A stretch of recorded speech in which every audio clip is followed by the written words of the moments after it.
Hello बच्चों, psychology में अब तक हम चैप्टर स्मृति और विस्मरण में ये पढ़ चुके हैं कि स्मृति क्या होती है, स्मृति के अंग या उसके तत्व क्या होते हैं और स्मृति कितने प्रकार की होती है। अब हम इस वीडियो में बात करते हैं कि स्मृति की अनुकूल परिस्थितियां क्या है। ठीक है, स्मृति क्या है? एक जटिल मानसिक प्रक्रिया है जिसके द्वारा कोई भी अनुभव जो हमने, ठीक है ना, अनुभव किया, याद किया, उसको अगर हम दोबारा रिकॉल करते हैं, पुनः स्मरण करते हैं, तो हमको याद आता है और इसको हम स्मृति कहते हैं। इसके बारे में हमने बहुत अच्छे से सविस्तार पढ़ा था। अब हमारा यहाँ जो टॉपिक है स्मृति के अनुकूल परिस्थितियां, इसका क्या मतलब है कि कौन सी वो परिस्थितियां हैं जो हमारी स्मृति को, हमारी मेमोरी को बढ़ाने में सहायक हैं। किन परिस्थितियों का क्या प्रभाव हमारी जो मेमोरी है उस पर पड़ता है। अब क्योंकि हम जानते हैं कि जो स्मृति है उसके 4 अंग होते हैं, 4 भाग कह लीजिए, अंग कह लीजिए, तत्व कह लीजिए। ठीक है, सबसे पहला काम क्या होता है स्मृति में? तो अगर हमारे प्रश्न ये भी आता है स्मृति की प्रक्रिया क्या है, तो प्रक्रिया में भी यही 4 अंग आते हैं। सबसे पहले है किसी भी कार्य को सीखना, दूसरा होता है उसके बाद उसे धारण करना, तीसरा होता है उसके बाद पुनः स्मरण करना, जब भी हमें आवश्यकता है हम उसका पुनः स्मरण करेंगे। और पुनः स्मरण में हमें बहुत सारी घटनाएं एक साथ याद आएंगी, तो उनमें से पहचानना कि हमको कौन सी घटना याद करनी थी। तो चौथा होगा पहचान। तो सीखना, धारण करना या धारणा और पुनः स्मरण और पहचान, ये 4 हमारी स्मृति के तत्व कहलाते हैं, अंग कहलाते हैं, या आप इसे स्मृति की प्रक्रिया कह सकते हैं। तो हम जब अनुकूल परिस्थितियों की बात करेंगे कि स्मृति की अनुकूल परिस्थितियां, तो हम इन चारों में अलग अलग परिस्थितियों के बारे में समझेंगे। इसको मैंने एक चार्ट से दिखा दिया है, एक फ्लो चार्ट बना करके समझाने की कोशिश की है ताकि आप इसे इजीली याद कर सकें। सबसे पहले बात करते हैं सीखने की अनुकूल परिस्थितियों की। तो सीखने की कौन कौन सी अनुकूल परिस्थितियां हैं, ये हम वैसे अनुकूल परिस्थितियां पहले भी देख चुके हैं। हम लोगों ने जब अधिगम चैप्टर पढ़ा था तो हमने उसमें सीखने की अनुकूल परिस्थितियों के बारे में भी पढ़ा था कि कौन कौन सी परिस्थितियां हैं जो हमारी सीखने में सहायक है। तो फिर भी हम थोड़ा जल्दी से एक वर्ड व्यू इस पर दे लेते हैं। शारीरिक कारक, शारीरिक कारक यानी हमारा शारीरिक स्वास्थ्य। अगर व्यक्ति रोगग्रस्त है तो वो कोई भी कार्य आसानी से नहीं सीख पाएगा, सीखने में उसको ध्यान नहीं लग पाएगा और वो ढंग से नहीं सीखेगा उस कार्य को। ठीक है, उसे प्रॉब्लम होगी सीखने में। तो शारीरिक स्वास्थ्य होना बहुत जरूरी है, अच्छा हमारा। दूसरा भौतिक कारक। भौतिक कारक का मतलब है हमारे आसपास का वातावरण, हमारे आसपास की स्थिति। जैसे अगर गर्मी का मौसम है, पंखा नहीं चल रहा है, तो हमारा ध्यान जो है वो गर्मी पे ही रहेगा कि पसीने आ रहे हैं, गर्मी बहुत है, तो हम सीखने पे ध्यान नहीं देंगे, हम ध्यान देंगे पंखे पर, गर्मी पर। ठीक है, इसी तरह सर्दी है तो हमको ठंड लग रही है तो हमको यही बार बार, अगर हमने स्वेटर नहीं पहन रखा है या हमने कुछ गर्म नहीं ओढ़ रखा है, ठीक है, और ठंड लग रही है, तो हम पढ़ने में ध्यान नहीं देंगे, हम सीखने में ध्यान नहीं देंगे, इवन हम अपना उसी पर ध्यान रखेंगे कि मौसम बहुत ठंडा है, मौसम बहुत ठंडा है और वी आर फीलिंग कोल्ड, तो वो चीज हमारे दिमाग में चलती रहेगी, तो हम लोग सीखने की वो परिस्थिति हमें नहीं मिलेगी। और भी बहुत सारे कारक हैं, ये तो सिर्फ मैंने मौसम के बारे में बताया आपको। इसके अलावा आप जहां पर बैठे हैं वहां आसपास शोर है, टीवी चल रहा है, तो भी आपका सीखने में नहीं ध्यान जाएगा। ठीक है, तो इस तरीके की बहुत सारी परिस्थितियां वातावरण में हमारी ये भौतिक कारकों के रूप में आ जाती हैं। नेक्स्ट आता है प्रेरणा। सीखने की अनुकूल परिस्थितियों में प्रेरणा के बारे में मैं आपको पहले भी समझा चुकी हूँ कि जब किसी कार्य के लिए हमें प्रेरणा मिल जाती है, मान लीजिए कोई कार्य किसी ने व्यक्ति ने किया और वो उस कार्य को करके सफल हो गया, तो हमें प्रेरणा मिलती है कि हम भी ये काम करें और हम भी सफल हों उसकी तरह। जो आज उसको पुरस्कार मिल रहे हैं या उसकी प्रशंसा हो रही है, वैसी ही प्रशंसा हमारी हो, वैसे ही पुरस्कार हमें मिले, तो हम उस कार्य को सीखने के लिए प्रेरित हो जाते हैं।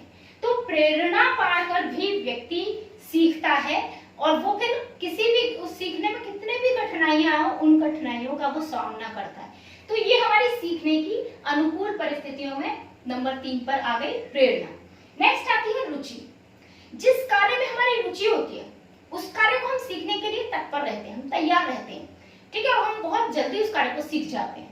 लेकिन जिस कार्य में हमारी रुचि नहीं है वो कार्य हम मन लगा के सीखते ही नहीं है।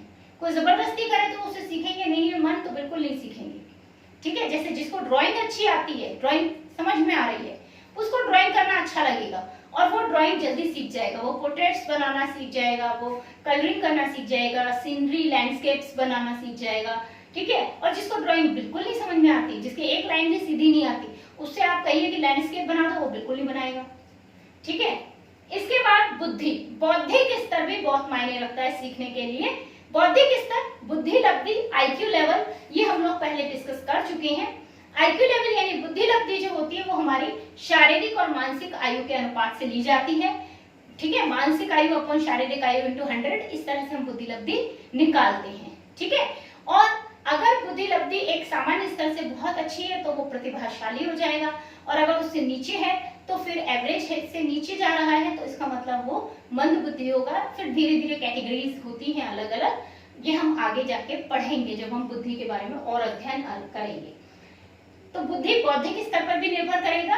एक सामान्य व्यक्ति की बुद्धि कैसी है वो उसी अकॉर्डिंग वो चीज सीखेगा। जिसकी बुद्धि साइंस में बहुत अच्छी चलती है तो उसे साइंस की चीजें जल्दी समझ में आएंगी। जिसकी बुद्धि इंग्लिश में अच्छी चलती है उसे इंग्लिश स्पीच, इंग्लिश लिटरेचर वगैरह समझ में जल्दी आ जाएंगे, ठीक है ना। तो ये अलग अलग है। जिसकी म्यूजिक में चलती है उसे म्यूजिक जल्दी समझ में आएगा, जिसकी ड्राइंग में चलती है उसे ड्राइंग जल्दी समझ में आएगा, ठीक है। अब है अधिगम सामग्री। हमारा ये भी बहुत एक इम्पॉर्टेंट पॉइंट आता है कि जब हम किसी कार्य को सीखते हैं, कोई भी, चाहे हमारा वो अध्ययन पढ़ाई का है, चाहे हम कोई वोकेशनल काम कर रहे हैं, ठीक है, प्रैक्टिकल कर रहे हैं, कुछ भी, तो हम जो भी काम सीखते हैं अगर उसकी जो अधिगम सामग्री है, जिस सामग्री के द्वारा हम पढ़ा रहे हैं, सिखा रहे हैं कार्य करना, अगर वो बहुत रोचक है, बहुत ऐसी है कि जिसको इंसान ध्यान से सुने, ध्यान से समझे, तो वो आसानी से सीख जाएगा व्यक्ति उस कार्य को, ठीक है।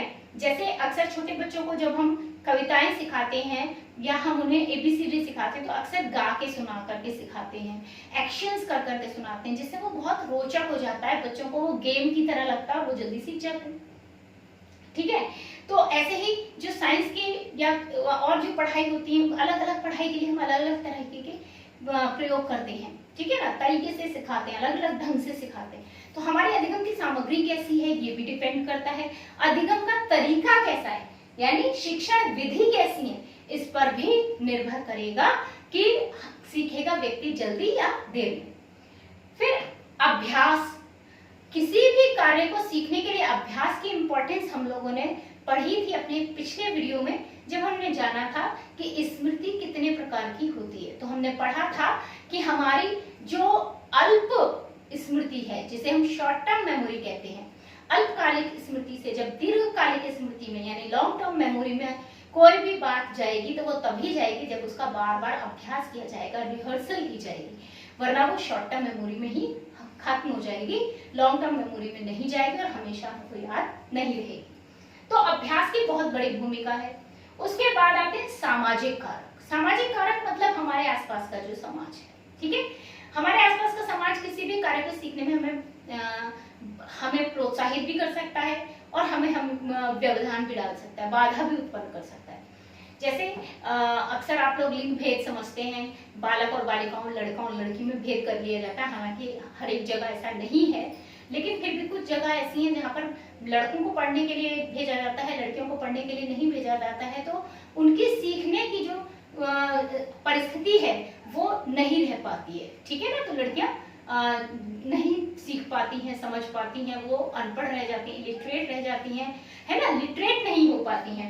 जबकि जो हमारा इसी तरीके से एक जगह है, मतलब कोई भी ऐसा समाज है जहाँ पर लड़के लड़कियों को तो इक्वल मिल रहे हैं राइट्स की, पढ़ लो, आप पढ़ाई करो, सब कुछ करो, बट जो हमारा समाज है वो बाहर नहीं भेज रहा, सब लड़की या लड़की को बाहर नहीं भेज रहे पढ़ने के लिए, हम तो घर में ही पढ़ाएंगे, जो पढ़ाएंगे बाहर नहीं भेजेंगे। तो ऐसी स्थिति में भी हमारा क्या होगा, ये सब सामाजिक कारक हैं जो सीखने में व्यवधान उत्पन्न करेंगे।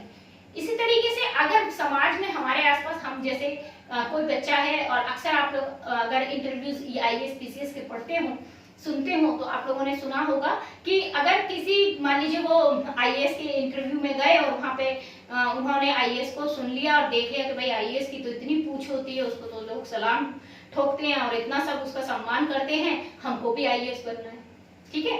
तो ये जो है ये प्रशंसा हो गई, तो इससे प्रेरणा मिल गई, उसकी प्रशंसा हुई, आपको प्रेरणा मिली और आप सीखने के लिए तत्पर हो गए। सीखने की ये एक अनुकूल परिस्थिति है, ये भी एक सामाजिक कारक है। नेक्स्ट आता है आपका उद्देश्य स्पष्टीकरण। उद्देश्य स्पष्टीकरण का मतलब अगर आपका उद्देश्य स्पष्ट है, आपको पता है what you have to do, करना क्या है, ठीक है। अगर आपको ये पता है मुझे 12th पास करनी ही है, तो आपका उद्देश्य है 12th को पास करना, तो यू विल स्टडी, पढ़ोगे, ठीक है। और जिसने उद्देश्य निर्धारित नहीं किया, हो जाए तो हो जाए, नहीं हो तो नहीं हो, पास हो या फेल हो, फॉर्म डाल दे रहे हैं, ऐसी स्थिति में क्या होगा, वो फेल ही होगा, पास नहीं होगा। क्यों? क्योंकि उसका उद्देश्य स्पष्ट नहीं है, तो वो सीखने के लिए मेहनत करेगा ही नहीं, वो अभ्यास करेगा ही नहीं, ठीक है ना।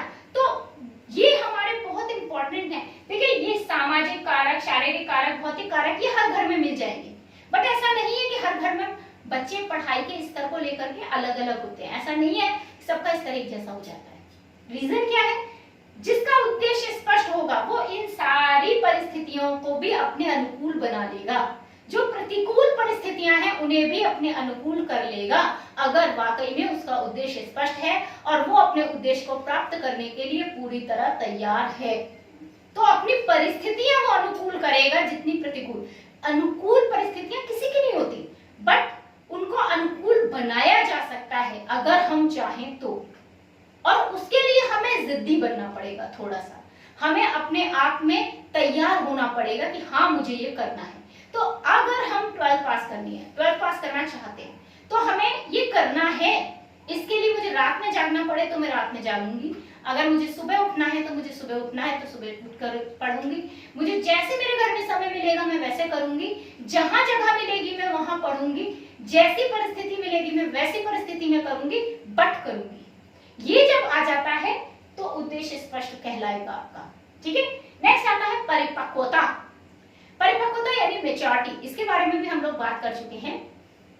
एक निश्चित आयु पर ही एक निश्चित कार्य को सीखा जा सकता है, उस कार्य को सीखने की एक परिपक्व उम्र होती है, उससे पहले अगर आप उस कार्य को सीख रहे हैं तो निश्चित रूप से आप गलती कर रहे हैं। रीजन कि ये बहुत कम लोग ऐसा कर पाते, बहुत ही कोई रेयरेस्ट निकलता है जो किसी भी कार्य को अपनी परिपक्वता की आयु से पहले पूरा करता है, अदरवाइज परिपक्वता की उम्र पर ही वो कार्य संभव हो पाते हैं करने। अगर उससे पहले करते हैं तो सीखने में व्यवधान पड़ना निश्चित है, या अच्छे तरीके से एक अच्छे ढंग से हम उसको कार्य को नहीं सीख पाएंगे।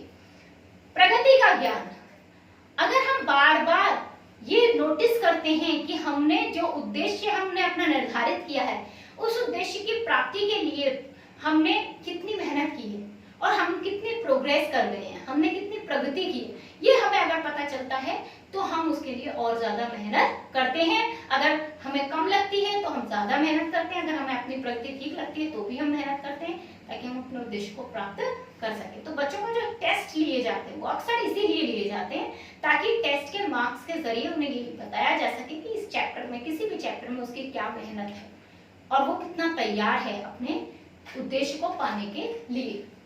मानसिक तत्परता, ये बहुत इंपॉर्टेंट पॉइंट है क्योंकि ये पॉइंट आपको स्मृति की चारों परिस्थितियों में दिखाई देगा, चारों जो आपके तत्व हैं उनमें ये दिखाई देगा। मानसिक तत्परता यानी हम मानसिक रूप से कितने तैयार हैं, ठीक है।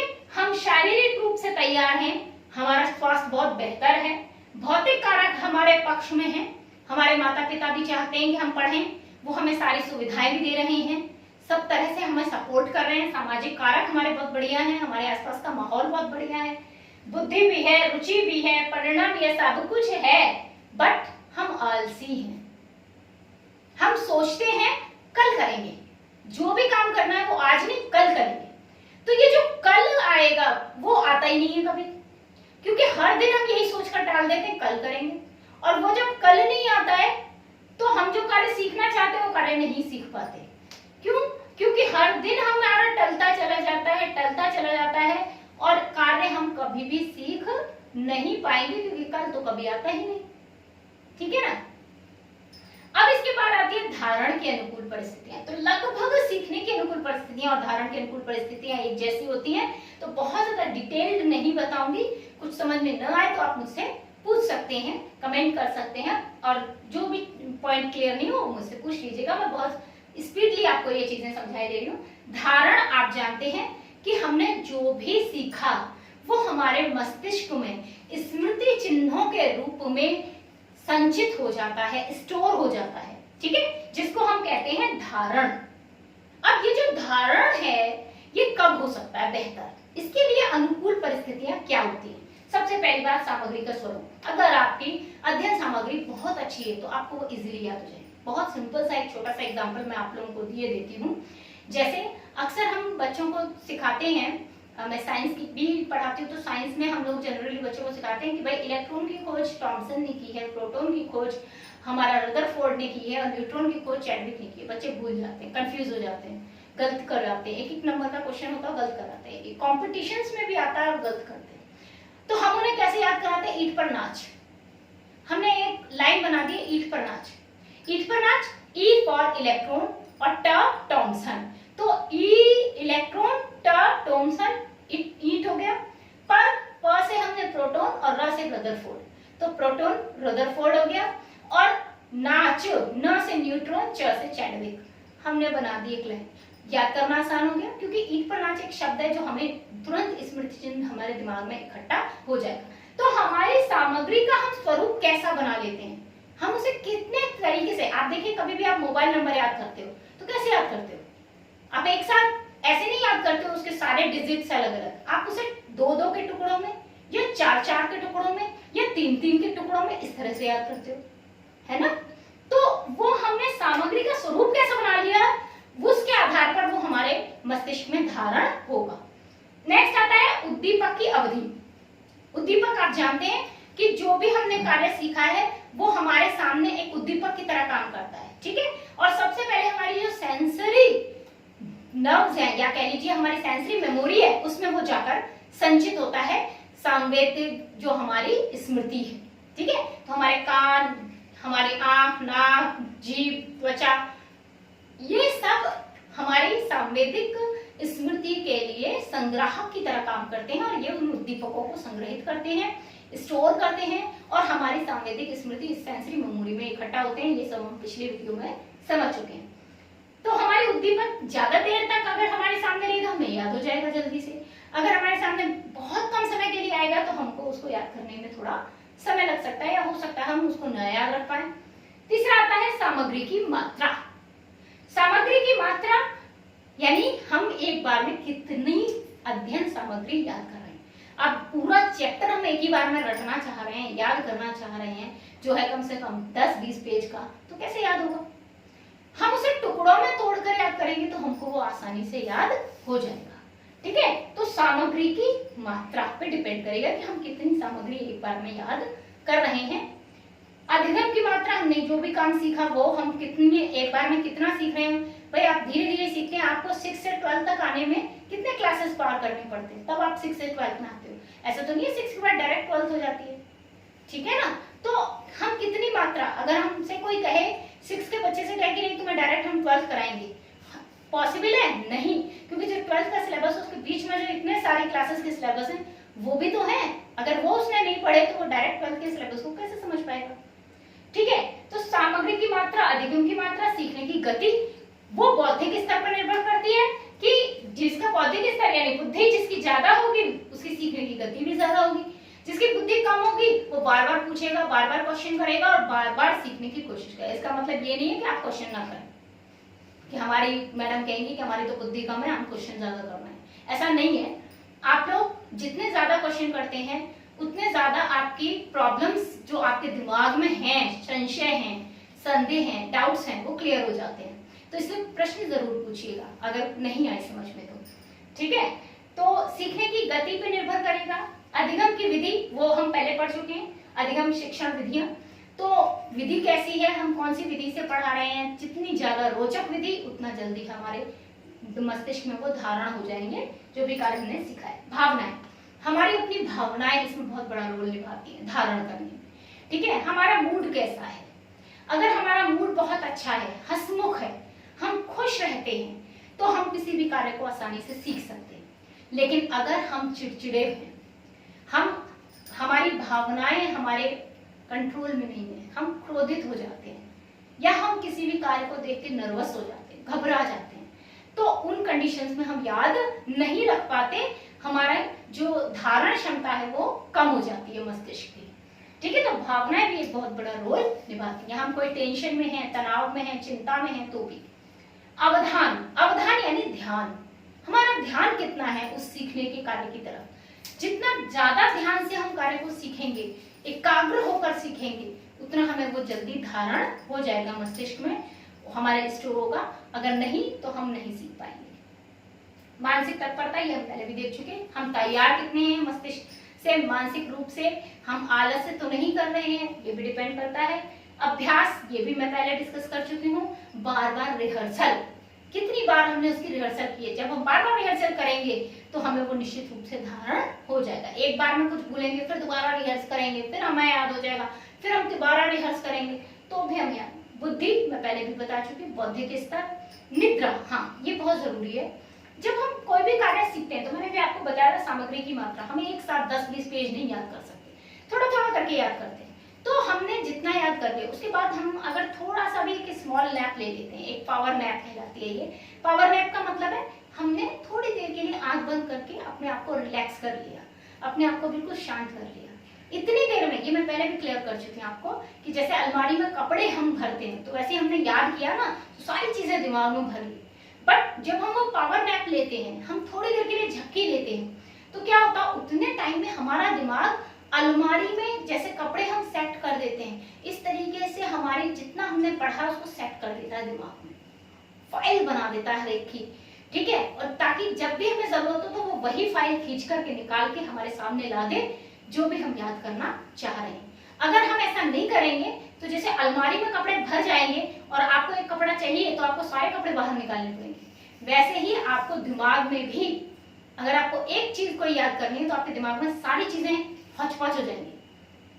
होता है ना अक्सर एग्जाम में कि जब हम शुरू से तो पढ़ाई करते नहीं है और लास्ट मोमेंट पे हम सारे चैप्टर्स एक साथ पढ़ने की कोशिश करते हैं, जो पूरे साल का काम है वो एक दिन में करने की कोशिश करते हैं, तो क्या होता है हमारे दिमाग में खिचड़ी पक जाती है, एक क्वेश्चन का आंसर दूसरे क्वेश्चन के आंसर में मिक्स हो जाता है।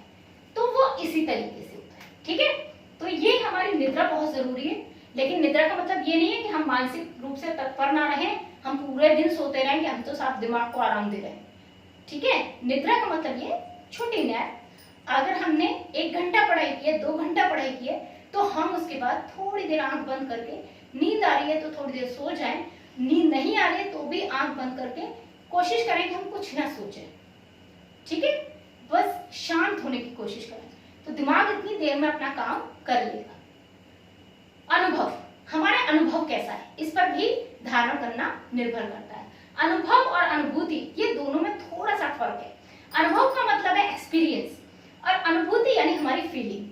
ठीक है, तो अनुभव जब हमने कोई भी कार्य किया तो हमारा एक्सपीरियंस कैसा था, अच्छा एक्सपीरियंस था, बुरा एक्सपीरियंस था, हमको कैसा अनुभव हुआ, उससे हमें करने में मजा आया, उसे करने में हमें बहुत बुरा लगा, हमें नहीं समझ में आ रहा था तो हम कह रहे थे जल्दी से खत्म हो गई ये काम। तो अगर हमें मजा आ रहा था तो हम उस काम में रुचि ले लेंगे, रुचि लेंगे तो हमें जल्दी याद होगा, जल्दी समझ में आएगा, हम उसको करने के लिए तत्पर रहेंगे। अगर हमें उसमें मजा नहीं आ रहा है तो हम उसको करने के लिए तत्पर नहीं रहेंगे तो धारणा होगा ही नहीं। ठीक है, अनुभूति हमारी फीलिंग्स कहते हैं उस टाइम। ठीक है, how we are feeling that time. ठीक है, तो हम अगर उस समय अच्छा फील कर रहे हैं, ठीक है, तो हम मतलब हमें खुश हो रहे हैं, हमें कोई बात है जिससे खुशी है तो हमारे मन में खुश हैं, हम खुश हैं तो हम वो चीज सीखने में भी ध्यान दे पाएंगे। अगर हम दुखी हैं तो हमारे दिमाग में कुछ और बात चल रही होगी, किसी बात को जिसको लेकर हम दुखी हैं या टेंशन में हैं, वो बात हमारे दिमाग में चल रही, तो कुछ हद तक हम भावनाओं से मैच कर सकते हैं अनुभूति को। इसके बाद वातावरण, ये हम पहले डिस्कस कर चुके हैं, हमारे आसपास का वातावरण कैसा है, शोर हो रहा है, या बिल्कुल शांत वातावरण है, या फिर कोई बार बार बुला लेता है हमको, बीच में व्यवधान डाल देता है हमारी, ठीक है। तो ये सब कारण हो सकते हैं हमारे धारण के लिए अनुकूल परिस्थितियों के। नेक्स्ट आपका पुनः स्मरण की अनुकूल परिस्थितियां, शारीरिक मानसिक स्वास्थ्य, ये तो डिस्कस हो चुका है, तो आई डोंट थिंक कि दोबारा मुझे बताना है। मानसिक तत्परता, हम मानसिक रूप से कितने तैयार हैं, मैंने पहले ही बताया था कि ये चारों में आता है आपका। प्रेरणाएं, ये भी हम डिस्कस कर चुके हैं कि प्रेरणा अगर हमें मिल जाती है तो हम पुनः स्मरण भी कर सकते हैं। देखिए पुनः स्मरण क्या है, हमने जो काम सीखा उसको हमने अपने दिमाग में स्टोर किया, धारण किया, अब हमें जब वो याद करना है, ठीक है। आज मैंने ये चैप्टर पढ़ाया, आज से मैं एक हफ्ते बाद कहूँ कि भाई मुझे आपका टेस्ट लेना है और स्मृति की अनुकूल परिस्थितियां आप लोग लिखकर दिखाइए। आपने लिखकर दिखाने के लिए शुरू किया, and now you are remembering it, recalling it, आप उसको रिकॉल करना है, ठीक है ना। रिकॉल मतलब बार बार उसको याद करना है कि कौन कौन सी परिस्थितियां थी। तो क्या हो सकता है, आप सीखने की अनुकूल परिस्थिति में हो सकता है धारण की मिक्स कर दें, या धारण की में पुनः स्मरण की मिक्स कर दें, अगर आपने ढंग से याद नहीं किया तो। और अगर आपने ढंग से याद किया तो आप सबकी अलग अलग लिख पाएंगे, ठीक है। तो पुनः स्मरण क्या है, याद करना, ठीक है। जो हमने स्टोर किया था अब उसको स्मृति में लाना वापस।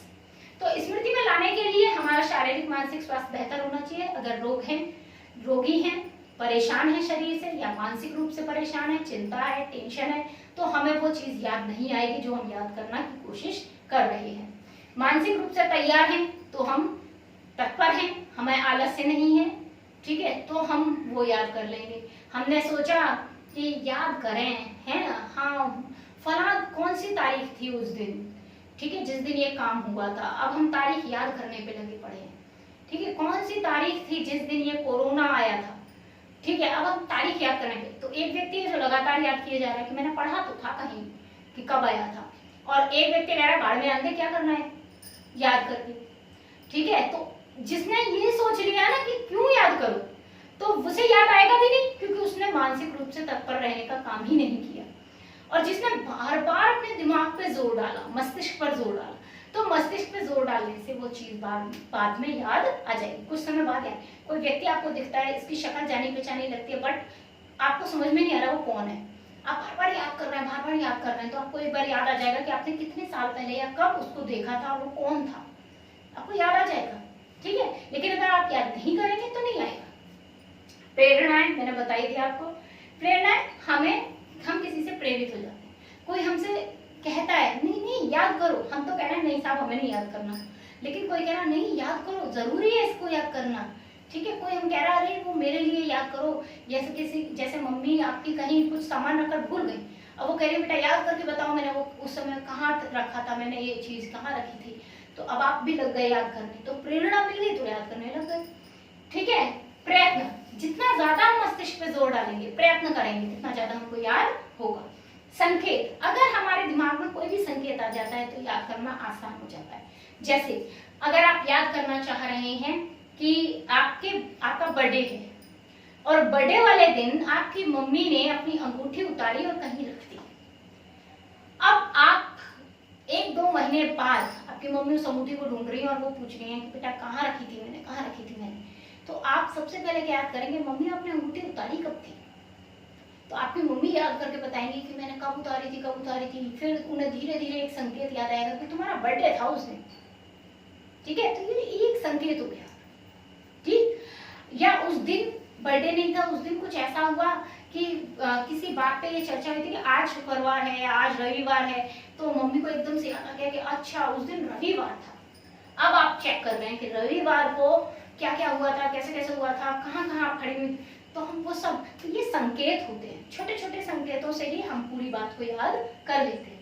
प्रसंग कैसा है, अगर वो अच्छा प्रसंग है या बहुत बुरा प्रसंग है तो हमारे दिमाग में ज्यादा अच्छे से वो स्टोर हो जाता है और फिर हमें उसका पुनर्स्मरण आसानी से हो जाता है।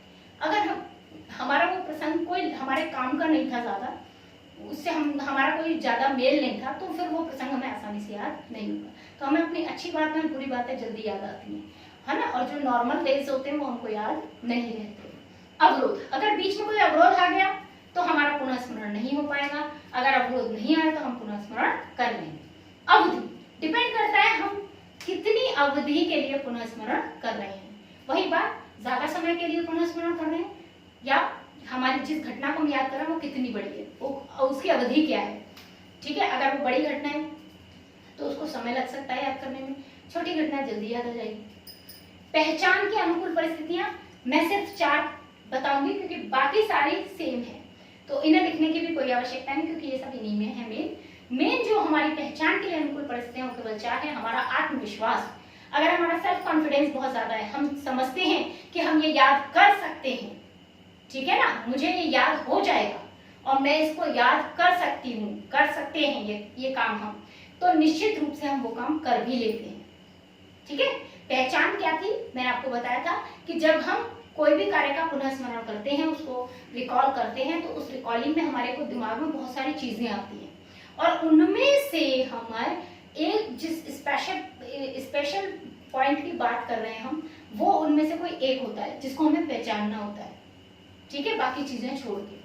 ठीक है, तो जब आप, जैसे आपने तो पूरी किताब याद की है और आपके पेपर में क्वेश्चन आ गया, तो वो क्वेश्चन किसी एक ही चैप्टर से आया होगा और आपके दिमाग में तो सारे चैप्टर आ जाएंगे, तो उस चैप्टर में से और उस एक चैप्टर के भी किसी एक क्वेश्चन का वो आंसर होगा, ऐसे तो नहीं सारे क्वेश्चन का आंसर हो। तो हम इतने सारे चैप्टर्स में से, इतने सारे क्वेश्चन में से उस एक क्वेश्चन को दिमाग में छांटेंगे, पहचान करेंगे, रिकॉग्नाइज करेंगे, तो वो हमारी पहचान होगी। तो आत्मविश्वास इसके लिए बहुत जरूरी है, हमें खुद पर कॉन्फिडेंस होना जरूरी है। हम पहले ही हार गए कि अरे मुझे नहीं याद आएगा, मेरी तो बुद्धि बहुत कमजोर है, मुझे तो कुछ भी याद नहीं रहता, मैं तो भुलक्कड़ हूँ, तो वो दिमाग भी ये मान लेगा कि हाँ मैं भुलक्कड़ हूँ और वो याद नहीं करेगा। दूसरी चीज मानसिक तत्परता।